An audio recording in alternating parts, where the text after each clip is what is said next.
certain theaters around the city. So I want to go right away to our first storyteller, TRACY Starin. She's very familiar in the storytelling community. She does her own salon at the Pine Box in Bushwick, Brooklyn. And she's from Middle Village, Queens, so she has to have some stories. So here you go, TRACY.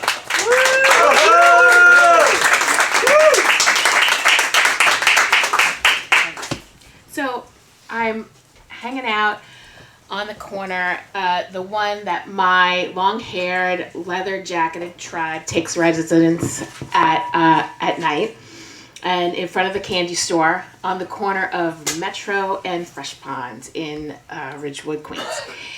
And I'm leaning up against the wall of the candy store, and my eyes are closed and my head is back because the world is just too painful to look at. And dangling from my fingers is a Marlboro Red. My friend Janine comes sauntering over to me and says, "So what do you want to do tomorrow? It's supposed to be really nice." And I bring the cigarette up to my lips, and I take a long drag and a slow, smoky exhale. And I say, "Don't care, because I think I'm James Dean."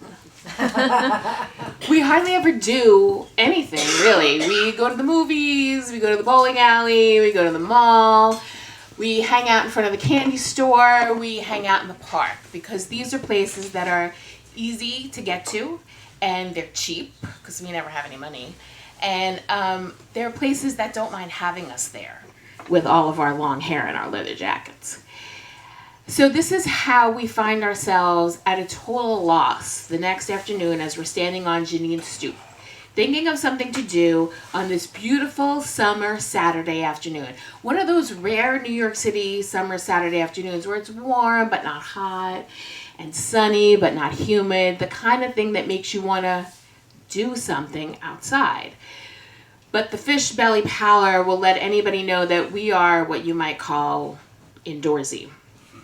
So it's rare to see any of us, myself included, out of our individual caves before 7 p.m. But here we are because we're determined to take advantage of the day.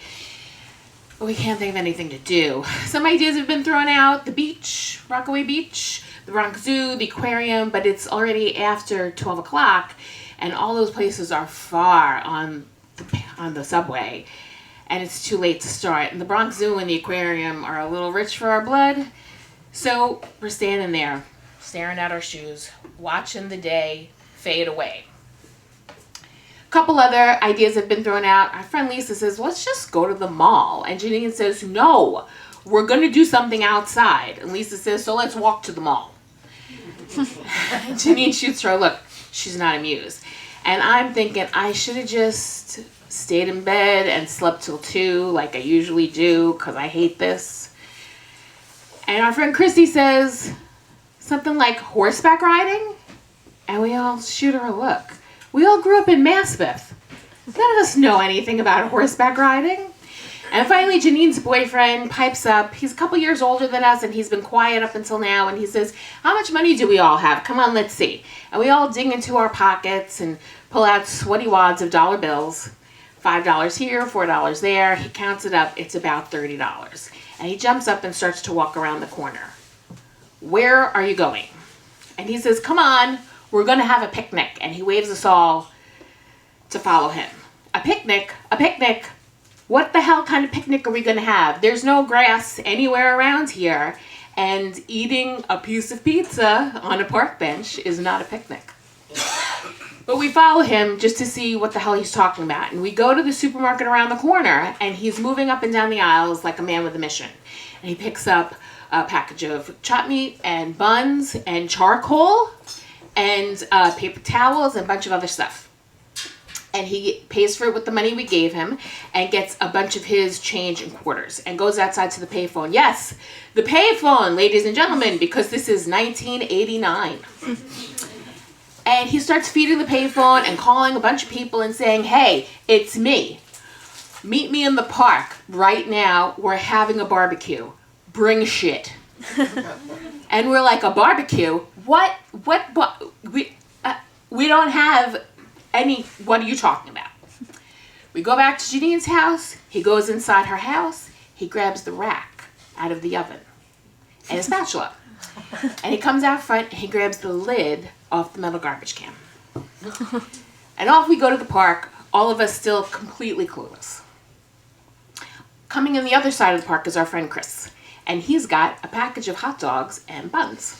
And Angelo and Chris, they turn the garbage can lid over, they stabilize it against some rocks, and they fill it with charcoal and put the oven rack over it. They light the charcoal, we have a barbecue. They immediately start making hamburgers and hot dogs. And then our other friends start to join us in the park. This one comes in with a couple bags of potato chips. This one comes in with whatever they could grab off of their kitchen counter. A half-eaten bag of Chips Ahoy, what's left over of the Hostess cupcakes from the family groceries. Someone comes in with salad that they made. Someone comes in with potato salad that they got from the deli and a box of plastic forks. Someone comes in with a radio. There's a case of beer. There's a case of soda. Some of our friends have jobs and some of them don't. Someone comes in with a radio. Someone comes in with a bat and a ball. And there we have a whole afternoon. We eat. We listen to music. We sing and we dance. We play ball. And we have a blast. We spend the whole day laughing and hanging out. We watch as the sun goes down and we sing. We have like a campfire. As it gets dark, someone goes to the convenience store, which is still only a block away, and we get a bag of marshmallows and some twigs off the ground, and we roast marshmallows. It's the best day we had all summer. We're living like, I don't know, maybe like kids in the suburbs. We have no idea because we've never been kids in the suburbs.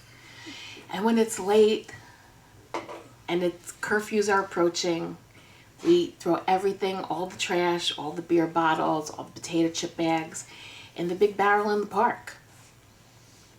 And we go back to Janine's now sleeping house and put the garbage can lid back and we put the oven rack back in the oven. And it's like we were never there because we started with really nothing. We started with an idea. We were looking for a way to make the day worthwhile.